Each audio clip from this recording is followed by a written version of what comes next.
Madame, mademoiselle, monsieur, bonjour, bienvenue dans ce nouvel épisode du Club des Hommes en Noir. L'espérance ne déçoit pas, c'est le titre du texte de la conférence des évêques de France à propos des prochaines élections. C'est aussi le thème de cette émission. Et pour en parler, j'ai la joie, le bonheur, l'honneur de recevoir l'abbé Guillaume de Tanoirne. Bonjour, monsieur l'abbé. Bonjour Philippe. L'abbé Michel Viau. Bonjour. L'abbé Benoît. Bonjour Philippe. Merci beaucoup de vous être déplacé de votre lointaine province. Et le Oui, docteur de Notre-Dame des Enfants, comme d'habitude. de Notre-Dame des Enfants, petit coup de C'était une page de publicité. de publicité pour ce sanctuaire. Et le docteur Philippe de la Briole. Merci beaucoup d'être à nouveau présent parmi nous. Vous venez aussi de province, hein, si je ne m'abuse. De Tours. Donc merci également d'avoir fait le déplacement.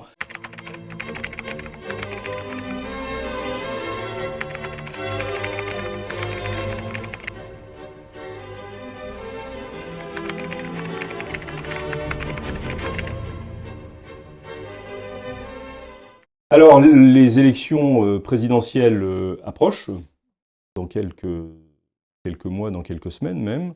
La campagne la campagne électorale bat à peu près son plein, même si on attend encore que certains attendent encore que l'actuel président de la République se déclare officiellement, mais en attendant, donc, les évêques de France ont publié un texte pour donner, non pas leur consigne de vote, on en parlera, mais pour donner des grandes indications des enjeux politiques importants à leurs yeux face à cette campagne électorale. Et la première question qui va lancer le débat, je vois que le père Viau me sourit. Oui, j'attends avec espérance, puisqu'il faut l'espérance. Alors justement, est-ce que vous avez de l'espérance face à ces enjeux politiques et à ce que nous disent les évêques? Écoutez, ça ne vous étonnera pas, je ferai appel à ma culture protestante, que je n'ai pas tout à fait oubliée. Je dirais qu'il n'est pas nécessaire d'espérer pour entreprendre, ni de réussir pour persévérer. C'est Guillaume d'Orange. C'est Guillaume d'Orange, tout à fait. Qui disait cela, et qui est un politique habile. Cela dit, voyez-vous, je qualifierais, là encore, j'ai oublié le nom de l'auteur cette fois-ci, mais il y avait un roman américain que j'avais lu qui s'appelait « En un combat douteux ». Et oui, en un combat douteux. Et je l'appliquerai volontiers à cette campagne électorale, où vous notiez d'ailleurs que le président sortant ne s'était pas déclaré candidat, qui déjà n'est pas, je le dis franchement, n'est pas honnête. N'est pas honnête parce qu'en fait, il est en campagne et il utilise son temps de parole comme président de la République, et ça ne lui sera pas décompté pour les autres. Et je trouve que cela n'est pas honnête du tout. Maintenant, alors j'en reviens au texte. Dire d'emblée, au stade où nous en sommes, qu'on ne donnera pas de consigne de vote, et ensuite qu'il faudra aller voter, je trouve que c'est très aventuré. Parce que vous trouvez que le rôle des évêques de France, ce serait de donner une consigne de vote? Pas forcément. Non, mais peut-être de se taire pour l'instant. Comme M. Macron se tait. C'est-à-dire de ne rien dire. Pourquoi ? Parce que il y a déjà tout de même dire d'emblée qu'on ne va pas prendre position, qu'on sera neutre, alors que dans les élections précédentes, on l'a bien vu, par exemple en 2012, je me souviens très bien qu'il y avait dans le programme de M. Hollande le mariage pour tous, et je me souviens très bien de l'évêque qui, entre les deux tours, a dit publiquement, c'était reproduit dans la presse, on ne peut pas voter pour M. Hollande à cause de son programme de bioéthique. C'est tout. Un catholique ne peut pas voter pour cela. Bon. Et nous savons très bien qu'il y a dans le mouvement de la République En Marche, et pas seulement dans ce mouvement-là, des gens qui veulent mettre dans le programme électoral du président sortant, s'il se représente, l'euthanasie, le suicide assisté. Et alors là, je me demande comment la conférence des évêques de France pourrait rester muette devant une telle proposition. Bon, c'est un point. Deuxième point, j'en ai terminé. Allez voter. Allez voter. Si le bulletin blanc était pris en considération et n'était pas compté avec les bulletins nuls, on pourrait faire un devoir moral de les voter, effectivement. Et même à la limite, opinion d'amende, faire de l'obligation à vote. Mais dans un système où le bulletin blanc est systématiquement compté avec les nuls, je m'excuse, mais je ne me sens pas le droit moral, moi, avec heureusement, de dire à mes fidèles, vous devez absolument aller voter. Je ne sais pas si je leur dirai cela, au deuxième tour en tout cas. Oui, en pratique, l'espérance avec un grand E, quand un évêque parle à des ouailles, il y a un objet, il y a un acte d'espérance. La grâce en ce monde, le bonheur éternel dans l'autre. Voilà un objet C'est bien, vous spécifique, savez votre acte d'espérance. n'est-ce pas? Voilà, tout à fait. Là, nous voyons donc l'évêque se mobiliser pour que nous posions un acte civique. Bon, on peut tout à fait admettre qu'il y ait des obligations civiques dans la vie collective, mais à un moment donné, il faut respecter le code de la route, il faut payer ses impôts, etc. Bon, très bien, mais concrètement, il y a peut-être des devoirs prioritaires dont les évêques sont en charge, puisqu'ils nous parlent d'espérance avec un E majuscule, nous laisser croire que l'espérance, c'est-à-dire, pour mémoire récente, la grâce en ce monde et le bonheur éternel dans l'autre, puissent dépendre de l'élection de 2022, ça tiendrait quand même une certaine malhonnêteté. Abbé Benoît. Écoutez, je partage entièrement ce qui vient d'être dit. Je voudrais juste ajouter, avec un petit peu d'ironie, que Non. nos évêques ne nous déçoivent jamais. D'abord, je m'interroge, si vous voulez, sur la forme. Les évêques entendent nous donner, alors certains comprendront des consignes indirectes, un éclairage moral, mais quand on commence en disant « c'est avec une humilité », en nouveauté dans le langage des évêques, et surtout en tant qu'institution qui renouvelle son constat d'une dimension systémique des abus dans l'Église. Là, c'est dans le début du texte. Là, c'est au début du texte. Oui. Notre Église a failli. Voilà, notre Église a failli. Je veux dire. Alors dans ce cas-là, je serais assez de l'avis du Père Viau, puisqu'on a failli, on ferme sa gueule. Ah oui, vous voulez dire... Cher monsieur, Non, quand le terme choisi, ces choses-là sont oui, dites. mais c'est le langage qui convient le mieux, je pense, en l'occurrence. Le silence, oui. Le problème, c'est de remettre en cause la responsabilité systémique de l'Église et de voir qu'elle s'applique et qu'elle va s'appliquer désormais à tous les étages, que les évêques qui ont refusé qu'on fasse une enquête dans chacun de leurs diocèses, parce que c'est de ça qu'il s'agit, ont préféré... Là, vous faites allusion à toute l'affaire de la aux évêques qui ont couvert des abus sexuels. Des abus sexuels de la part de pédophiles. Ou comme on le disait la dernière fois, qui ont ignoré, ou il y a différents degrés dans la responsabilité, mais au bout du compte, c'est le même résultat, vous avez raison. Ces évêques ont refusé qu'on fasse une enquête diocèse par diocèse, parce que là, c'est une enquête qui aboutit à des personnes, et qui, évidemment, exigerait des démissions. Et ils ont préféré mettre en cause l'institution elle-même. L'institution, c'est la Sainte Église catholique romaine, rien de moins. C'est quand même un peu... Moi, je refuse le terme systémique, je l'ai dit et écrit. Systémique et institutionnel, je les récuse. Oui, mais une fois qu'ils l'ont reconnu, ils ne peuvent pas s'en séparer. Maintenant, ils sont les représentants blancs comme neige d'un système qui est noir. Et qui en plus se permet de nous donner des indications, des orientations politiques. Justement, vous voulez dire quand même que, quoi qu'ils disent maintenant... C'est scandaleux que dès la première page de ce document, il soit question de la responsabilité systémique de l'Église. Mais ça, justement, c'est le constat, c'est que ça...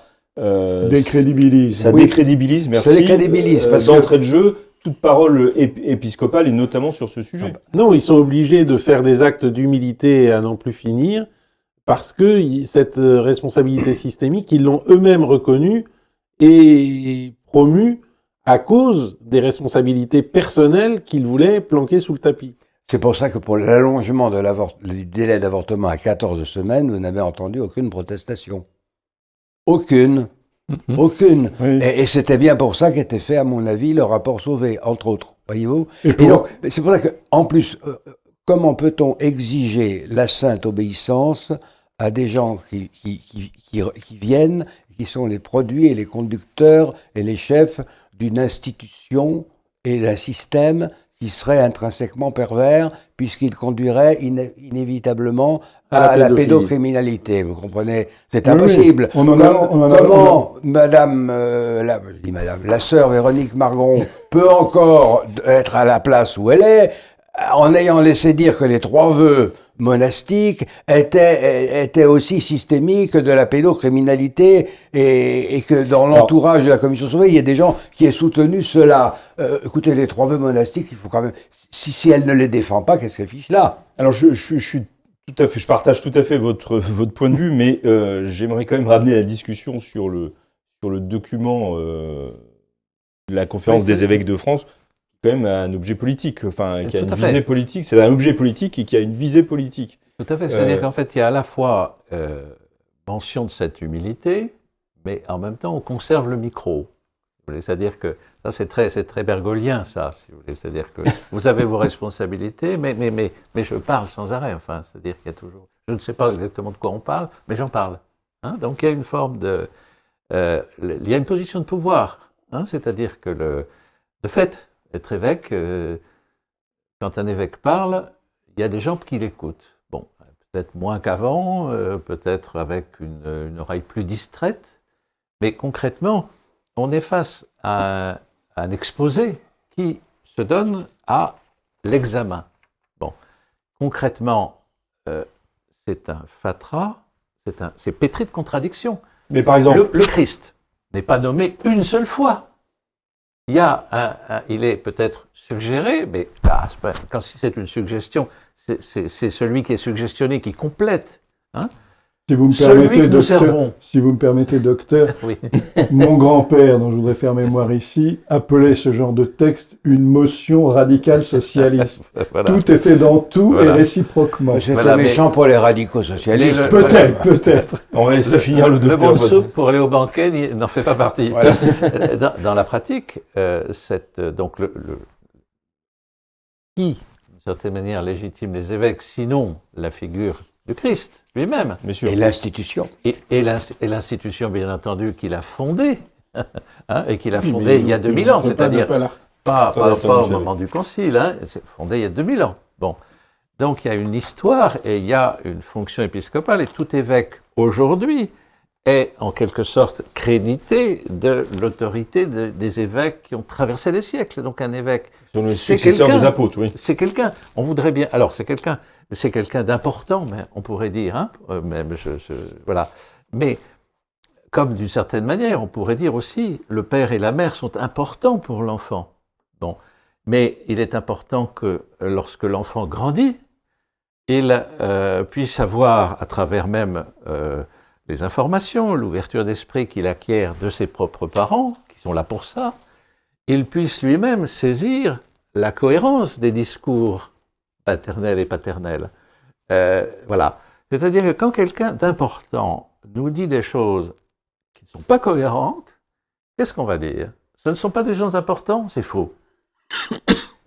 Ces choses-là sont forcément cohérentes parce que ce sont des gens importants qui les disent, c'est faux aussi. Il faut donc prendre une position adulte, rationnelle, etc. Voilà. À partir du moment où on nous dit respect inconditionnel de la vie, mais aucune consigne de vote, c'est incohérent. Oui, mais c'est justement là où je voulais aller, c'est que, c'est que l'un des premiers points, pour rebondir sur ce que disait et puis je vous donne la parole tout de suite, le père Viau tout de suite, il y a un instant, il n'a pas fait mention de l'avortement, etc. Mais on nous rappelle bien quand même l'importance de toute vie humaine, le respect inconditionnel de toute vie humaine, donc je traduis peut-être, mais de la naissance, enfin avant la naissance même, jusqu'à la mort naturelle. Oui, mais on attend, enfin moi il me semble, pour répondre à votre question plus directement, on attendrait qu'il y ait au moins une allusion, une sorte d'invitation en disant il faut tirer concrètement les conséquences d'un tel principe. Au moins ça, sans aller jusqu'à désigner tel ou tel candidat. Là, je vous trouve quand même assez négatif, parce que Ah, mais j'assume ça totalement. le paragraphe dans lequel les évêques appellent au respect de la vie est quand même très courageux en soi. On voit bien de ce que ça veut dire. Alors, ce sur quoi je pourrais essayer d'être un peu positif à votre invitation, c'est de dire qu'on sent quand même, quand on a une lecture sur une certaine longue durée des déclarations épiscopales, qu'on est quand même loin du choix préférentiel pour le socialisme des tristes années 70. C'est vrai. On sent quand même, par petites touches dans ce texte, introduit des concepts. On va prendre la question de l'immigration qui est abordée. Eh bien, il y a à la fois, il faut accueillir le monde entier, machin, blablabla, blablabla, et en même temps, il faut que ça soit raisonnable. Ça, c'est déjà quelque part... C'est des concepts très nouveaux pour les Oui, c'est vrai, évêques. c'est vrai, c'est très nouveau. On sent qu'une nouvelle génération d'évêques a essayé d'introduire dans ce texte des choses.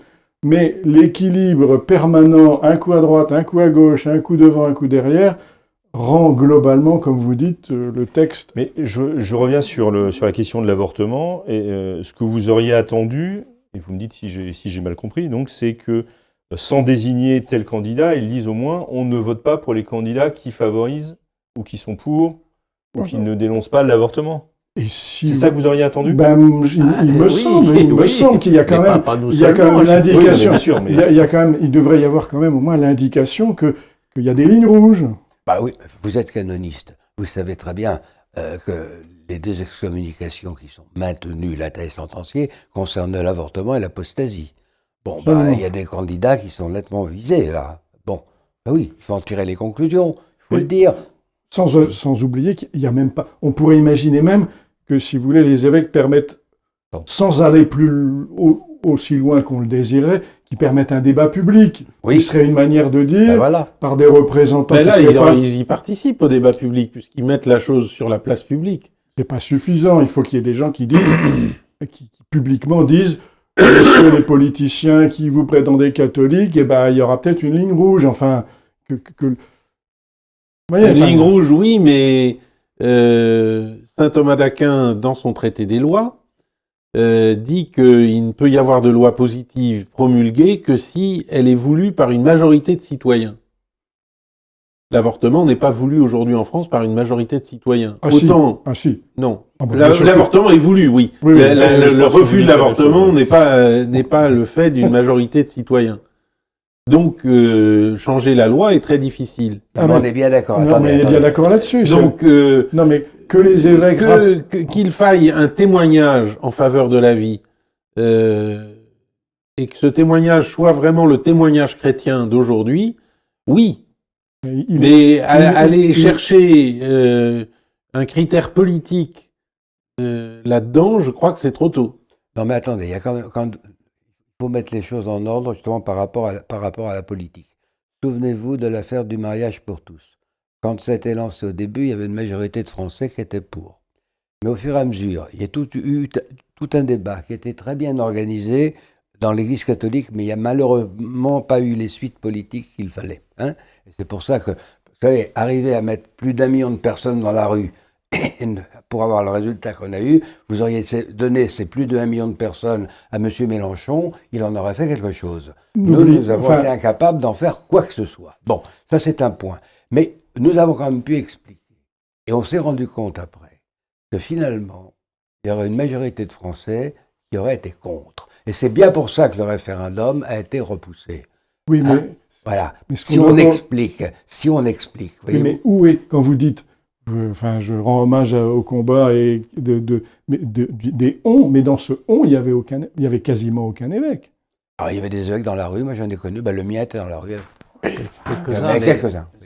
Sur 90, 3-4. Oui, il en aurait fallu beaucoup plus. Maintenant, alors, sur la question de l'avortement, là aussi, soyons très clairs, c'est vrai qu'il y a une majorité de Français qui sont... Mais déjà, si on expliquait... Je connais cette question, j'ai fait partie de la commission préparatoire en 1973 de ce qui allait... Oui, ça ne nous rajeunit pas. Non, ça ne vous rajeunit pas, je suis vieux. Ah bon. Non, mais je connais bien cette question. si on revenait déjà aux dispositions de la loi Veil, telle qu'elle était en 1964. Ça serait certainement de la part des évêques une manière d'avoir voilà. C'est-à-dire, pour mémoire, la détresse. Oui, absolument. Et en effet, et tout le discours de Mme Veil est là-dessus. C'est un échec, l'avortement, et surtout les entretiens psychologiques. Vous comprenez ? Je suis sûr qu'on diviserait par 2 le nombre d'avortements par an. Et ce serait déjà... ça fait partie des choses qui sont possibles politiquement. Autant, soyons clairs, moi je suis réaliste en matière politique et pragmatique. Nous ne trouverions aucune majorité parlementaire pour interdire l'avortement, c'est clair. Oui, je trouve plein d'espérance en nos concitoyens, moi. Parce que... On peut expliquer, on peut expliquer. Les gens ne sont pas si bêtes que ça, mais ils sont tellement enfumés, que voulez-vous, hein. Je vois bien, en 73, Madame Halimi, paix à son âme, si elle peut être en paix, nous a inondé de faux chiffres sur les avortements clandestins. Je sais très bien comment on enfume. Alors, on pourrait très bien désenfumer et en revenir tout simplement à la loi Veil, telle qu'elle était en 74, avec toutes ses obligations. Mais pour et on diviserait par 2 le nombre d'avortements. Ce serait déjà quelque chose. Moi, je crois qu'il faut... Pardon Philippe, mais il faut revenir au sujet, c'est-à-dire nos évêques. Oui, on y est là. Et je voudrais rebondir sur ce qu'a dit l'abbé Tanoirn. Est-ce que, monsieur l'abbé, vous estimez que, on parle de l'avortement, ce thème ne doit pas être un thème... Au risque de me faire lyncher par les éminents participants surtout par ceux qui nous regardent, à mon avis. Mais je pense que l'avortement aujourd'hui n'est pas un sujet politique. Voilà, c'est ça. C'était ma question. Donc les évêques n'auraient pas dû en parler dans un texte qui aborde la perspective des élections. Mais les évêques ont comme mission de favoriser le témoignage chrétien du respect de la vie, de sa conception à sa fin naturelle. Le font-ils concrètement ? Donc il faut le faire. Il faut le faire sous l'angle du respect de la vie, de la marche pour la vie, par exemple, qui a eu lieu il n'y a pas longtemps. Ça, c'est une très bonne chose. Mais est-ce que ça doit conditionner un choix politique ? Aujourd'hui, il n'y a pas de candidat qui soit hostile à l'avortement. Je n'en connais pas. Non, effectivement. Moi, je voudrais faire allusion à l'Église des États-Unis. Enfin, il y a une certaine position théorique, mais concrètement, je crois que dans chaque diocèse américain, il y a un prêtre qui est responsable des mouvements pour la vie, des œuvres pour la vie. Il y aurait un signal extrêmement fort qui serait donné s'il y avait une commission de la Conférence des évêques de France sur ce sujet. Vous voyez ce que je veux dire ? Oui, bien sûr. Et ça serait... Alors, il y a peut-être un manque de personnel en France. Non, on trouverait. En termes de prêtres. Non, on trouverait. Oui. Le docteur Gabriel voulait intervenir. Je voudrais faire intervenir la notion bergsonienne de durée. Voilà. Aujourd'hui, 50 ans après, évidemment, il n'y a pas de majorité. Je veux dire, tous les candidats républicains, on pourrait dire, ont du sang sur les mains. Bon. Parce qu'ils sont favorables à l'avortement, on va dire. Bien entendu. C'est-à-dire que quand, en 73, 74, quand on battait le pavé, la loi n'était pas passée, la majorité n'était pas constituée. D'ailleurs, en 73, ça a été repoussé. Mais a-t-on vu les évêques français prendre position collectivement ? Pas du tout. Jamais. Les évêques de l'époque, oui. Mais leurs successeurs non plus. C'est-à-dire que la posture du respect inconditionnel n'est qu'un déclaratif et que jamais ils n'ont pris la responsabilité. Et qu'est-ce qu'ils peuvent faire de plus qu'un déclaratif ? Quand le cardinal Spellman à New York disait à Nixon, si vous voulez faire passer l'avortement, je vous coule, la cause était entendue, différée peut-être, etc. C'est-à-dire qu'il y a une manière d'intervenir. Alors ça, c'est à l'évidence une conversation privée, si vous voulez, qui a été diffusée. Bon. Mais concrètement, il y a une influence. Il y a une influence. Là, nous sommes. C'est un pouvoir d'influence, si vous voulez. C'est-à-dire que c'est par notre intermédiaire que le bulletin de vote va être, etc. C'est pas eux qui vont prendre pour nous la décision. Ils ne la prennent pas, mais ils ne la prennent même pas jusqu'à la cohérence déclarative. C'est-à-dire que le respect inconditionnel de la vie inclusive de tout soutien à des candidats qui ne partagent pas ce préalable, cette inconditionnalité. Vous voyez ? Donc, 50 ans après, évidemment, nous n'avons plus de même que nous n'avons plus de chrétienté. Mais quand Monseigneur Hopman, en 1966, annonce à l'Académie que l'Église se désengage de la politique, elle est encore extrêmement influente. Hein ? C'est parce qu'elle est encore influente qu'elle peut encore dire ça, bien sûr. 60 ans après, elle ne l'est plus, puisque ce renoncement a son effet de désertion. Alors ça, c'est la cause historique et avec ses conséquences, bien sûr. C'est le contexte. Donc là, si vous voulez dire, pensez à ceci, pensez à cela, très bien, mais vous, évêques, vous faites quoi ? C'est-à-dire que cette fonction d'ordre, puisque les évêques ont le sacrement de l'ordre en plénitude, bon, eh bien, quel ordre mettent-ils ? Ou alors, à ce moment-là, s'ils ne font que parler, d'une certaine manière, qu'ils n'orientent pas, ils sont dans l'état que Péguy disait attribué aux Kantiens, c'est-à-dire qu'ils ont les mains propres, mais ils n'ont pas de mains. Vous voyez ? Tout à fait. Ou Hegel, parlant de la belle âme, hein, qui se soustrait sans arrêt à la dialectique des idées et des réalités, hein, et qui est toujours un peu comme ça sur l'Aventin. Hein, et donc, voilà. Alors, je trouve qu'il y a quand même une grande question qui est oubliée par les évêques, c'est la France est-elle un pays de culture catholique ? Et il y a un candidat qui pose cette question d'une manière récurrente, et il est curieux que ça ne soit pas abordé, dans le document. Il me semble qu'il y a une espèce de forme d'allusion là aussi. Mais je n'ai pas compris l'allusion. Mais vous l'avez peut-être pas lu non plus. Un peu trop rapide. Il me semble qu'il y a une vague allusion aussi, mais toujours dans cette espèce de balancement qui, au bout du compte, ne débouche sur rien, quoi. Même chose pour l'immigration. Oui, parce que on a parlé de l'avortement, mais c'est pas le seul sujet. Du respect inconditionnel de toute vie humaine, pardon. Mais c'est pas le seul sujet qui est abordé. Oui, il y a un sujet très important qui est abordé, c'est la taille des jardins satisfaisants. Alors ça, c'est pour une écologie authentiquement intégrale. Et l'isolation phonique. Nos évêques s'engagent. Vous êtes jardinier vous-même. Absolument, mais le jardin du curé. Absolument. Non, j'assume totalement, mais je ne suis pas évêque. Et surtout, je me préoccupe pas trop de l'isolation phonique, voyez. Et il vous semble que ça n'a pas sa place dans un peut-être que s'il y a des appels à la prière de plus en plus nombreux dans un certain nombre de banliures et autres, par exemple, il faudra penser à l'isolation phonique. Absolument. Sur le fond du problème, enfin sur le rôle de l'Église dans la société. Mais heureusement que les anciens sont là. Non, mais écoutez, est-ce que quand on lit La Cité de Dieu de saint Augustin, est-ce que c'est cette conception-là qu'on retrouve du témoignage chrétien dans la cité de Dieu, dans la cité? Non. Moi, je ne prends pas mon parti. Par exemple, je reviens sur cette question de l'avortement. Je ne prends pas mon parti du fait qu'il n'y ait pas assez d'hommes politiques qui soient contre. Je ne prends pas mon parti des 230 000 avortements par an.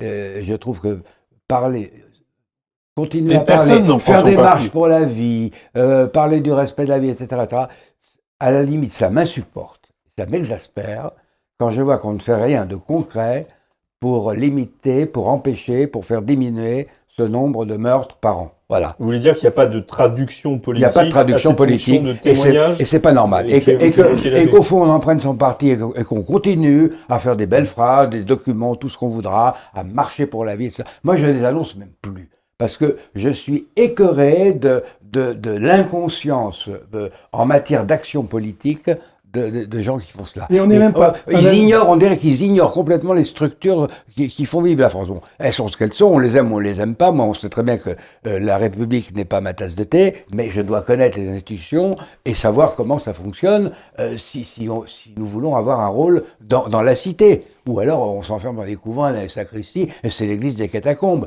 Mais ce n'est pas l'église que nous préconise saint Augustin, qui quand même doit être notre modèle dans ce domaine. Que cette église rayonnait à cette époque. Et pour élargir, on parlait d'écologie, mais il y a pratiquement maintenant aujourd'hui dans chaque diocèse un prêtre responsable de l'application, de la mise en œuvre ou du rayonnement de Laudato Si. Il n'y en a pas un seul pour la défense de la vie. C'est ça. Mais par contre, il y en a qui se préoccupent de savoir si nous avons de la lumière froide, hein, et non pas la lumière chaude qui gaspille.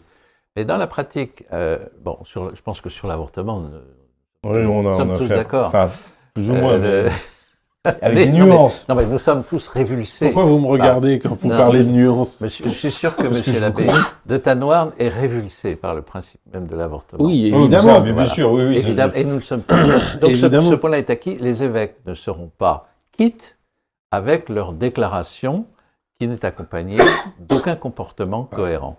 Mais sur le plan de l'écologie, il y a une difficulté que l'Église connaît. Donc, les migrants, c'est-à-dire que l'homme, la personne humaine, finalement, vit dans un organisme. L'organisme naît lui-même dans une famille. La famille vit dans la société, c'est-à-dire qu'il y a une réalité physique incarnée qui a sa cohérence propre. Hein, c'est-à-dire que quelqu'un qui ne mangerait pas du tout perdrait et la vie et toute influence. Bon. Quelqu'un qui abandonnerait toute responsabilité familiale manquerait sévèrement d'agir à la fois à ses propres besoins de vie de relation et à ses propres devoirs, mais également sur le plan de la société, la notion de masse critique, d'une certaine manière, cette notion de cet équilibre de vie, finalement, qui fait partie de l'écologie, en fait, est, me semble-t-il, méconnue par l'Église depuis longtemps. Et je voudrais en prendre un exemple. Le pape Pie XI, qui avait pris la responsabilité de condamner l'action française, laquelle condamnation a produit un extraordinaire basculement, c'est-à-dire un retour des modernistes, en quelque sorte, qui ont profité de l'aubaine et qui n'ont pas été contrariés. Hein. Mais concrètement, le pape Pie XI, en 1936, à la semaine sociale de France, à Versailles, dans le diocèse de Versailles, à Monseigneur Roland Gosselin, dit « Il ne faut pas oublier, il ne faut jamais oublier que l'Église est en charge d'évangéliser et non pas de civiliser. C'est en évangélisant qu'elle civilise. » Oui, Ça a bien l'air sûr. beau, mais c'est pas vrai.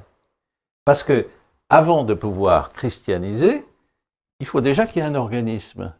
Il faut toujours du déjà là. Si vous voulez avoir un nouvel enfant de Dieu, il ne suffit pas qu'il y ait un prêtre qui vienne le baptiser, il faut aussi qu'il y ait un enfant, qui soit venu Et donc, il en faut quelque qu'il y ait sorte, des par parents. les oui. voies naturelles. Donc, non, mais c'est-à-dire qu'en fait, l'Église ne souligne pas assez. Alors, certains l'ont fait. Pie XII l'a fait. Saint Pie X l'a fait. Les autres s'acharnent, d'une certaine manière, à être hors sol, entre ciel et terre. Hein.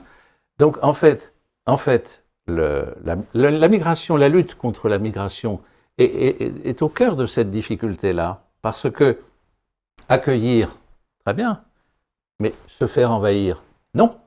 Et qu'est-ce qui fait la frontière? Alors, L'Église ne la met pas. eh ben, Et il faut que l'organisme puisse subsister. Vous voyez? Oui, mais pour ça, il faut dans qu'il y ait le encore texte, un organisme. dans le Quand il y en texte, a- je quand il y en a souligne. pour 1, il n'y en a pas pour 10. Non, non, mais Quand il y en a pour 30, il y en a pour 35. il y a quand même une nouveauté qu'on Voyez. soulignait tout à l'heure, c'est que ce que vous dites est en train d'entrer. Alors c'est modeste, il y a une phrase. Acceptons-en Enfin, le mieux. la plupart des formules sont empruntées au pape François, dont on sait qu'il est un... Oui, mais il y a- jusqu'au boutiste de je suis l'immigration. désolé, Ah oui, complètement. j'aurais dû mettre un coup de stabilo pour retrouver la Mais qui est formule obligé de se exacte. citer lui-même. Mais j'ai moi-même été surpris par le fait que on parlait d'immigration, enfin je sais pas, c'est comme il y a une écologie intégrale, une immigration responsable, je sais pas quoi. Enfin, il y a quelque chose qui rentre. C'est pas l'inverse, c'est Mais, pas. ils vont quand même pas responsable. soutenir une immigration irresponsable. Pour Parler l'instant, d'immigration responsable, c'est Mais quand le même su- le le sujet non, mais c'est minimum pas. qu'il a Non, abordé. mais c'est pas. Attention, c'est pas une Ouais. citation que je fais. C'est l'expression d'un changement de vocabulaire qui arrive. Vous reprochiez tout à l'heure à l'abbé Benoît de ne pas être positif face à ce texte. Là, il essaye de l'être, et à votre tour. Non, je pense que ce sur un texte autre ne sujet prend que pas en l'avortement. compte les enjeux culturels de l'élection présidentielle qui C'est sont portés aujourd'hui évidemment par un juif. Donc, alors, ça peut être pour les catholiques une raison d'ignorer le problème, mais qui sont portés donc par Éric Zemmour, et il paraît que les évêques se devraient de peser cette candidature qui dit les vrais dangers auxquelles fait face la société française. Je suis tout à fait de votre avis. Ça, c'est vrai, c'est le seul candidat qui souligne cela. Et Regardez, sur une autre c'est très important. Et qui permet aux autres de s'intéresser à cette question. Et de ce point de vue, il a déjà en partie gagné l'élection. Alors, il y a quand même, pardonnez-moi, monsieur. Mais je vous en parce prie. que il y a quand même un point Mais de- les évêques ne s'y intéressent c'est pas, que, eux. en fait, Zemmour, c'est notre Bainville. Vous voyez? Le problème, c'est que Bainville Oui, mais là, c'est beaucoup est plus. agnostique. C'est-à-dire que Zemmour Zemmour aussi. n'est absolument pas conciliarisé. C'est-à-dire qu'il ne confond pas les vessies avec les lanternes. Vous voyez?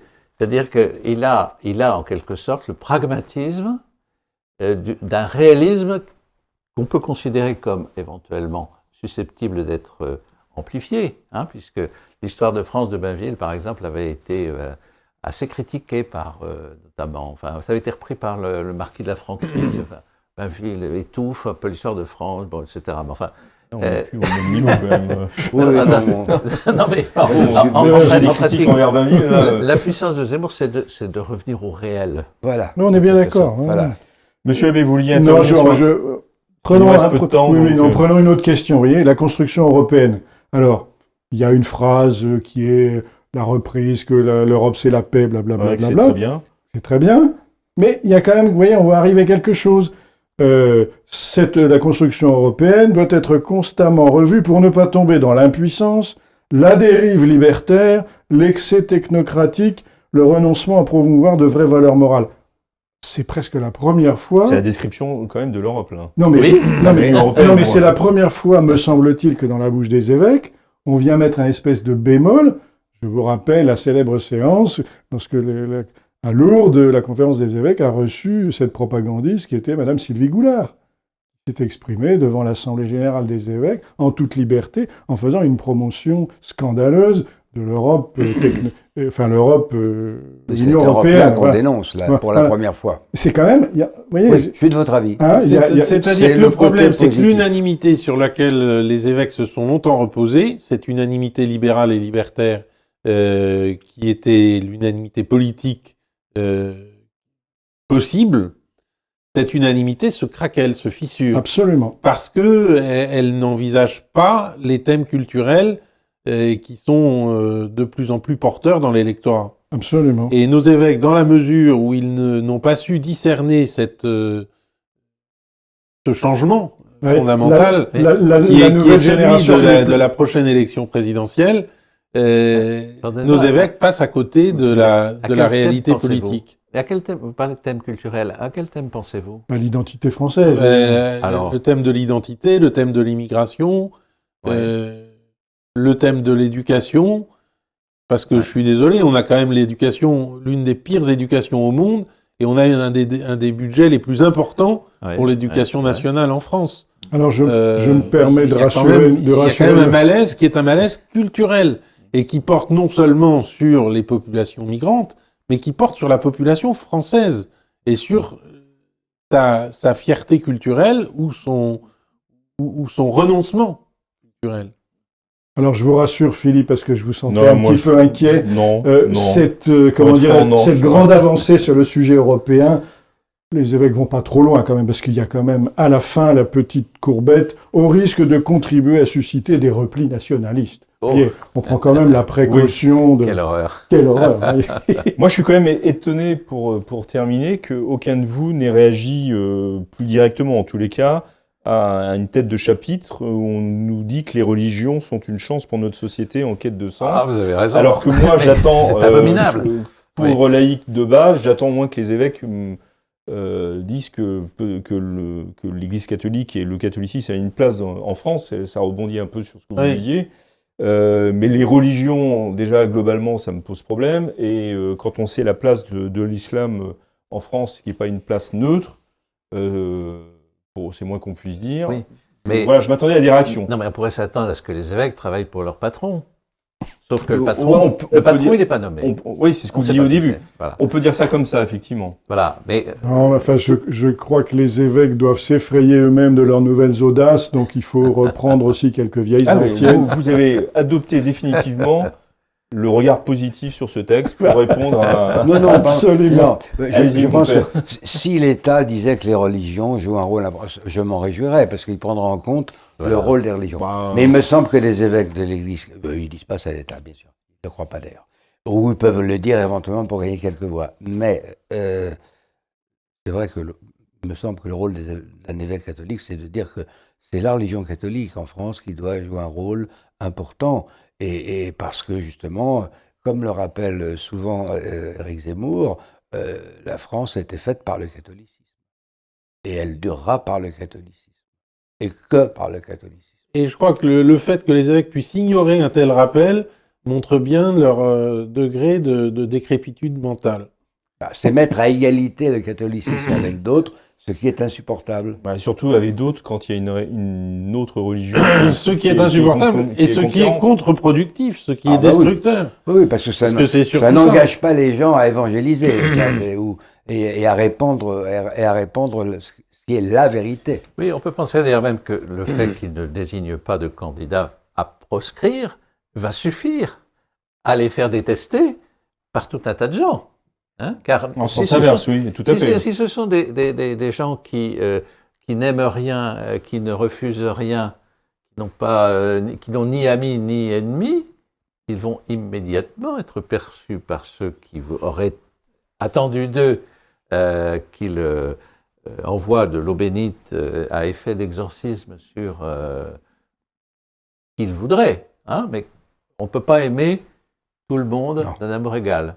Et de manière indifférente, oui. Comme disait le misanthrope Alceste, je veux qu'on me distingue. Et pour le trancher net, l'ami du genre humain n'est pas du tout mon fait. Très bien. Très bien, bah, sur cette citation va s'achever ce club des hommes en noir, en rappelant peut-être le point important que vous avez souligné au début, c'est qu'effectivement le nom du Christ n'est pas mentionné dans ce texte, et c'est vraiment le regret qu'on peut avoir de manière très forte. Nous nous retrouvons donc la semaine prochaine pour une nouvelle émission, un nouveau sujet. Nous reviendrons évidemment dans les semaines à venir sur cette thématique de la politique et son lien avec la religion, avec le catholicisme en tout cas.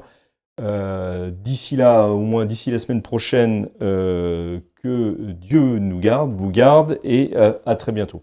Au revoir.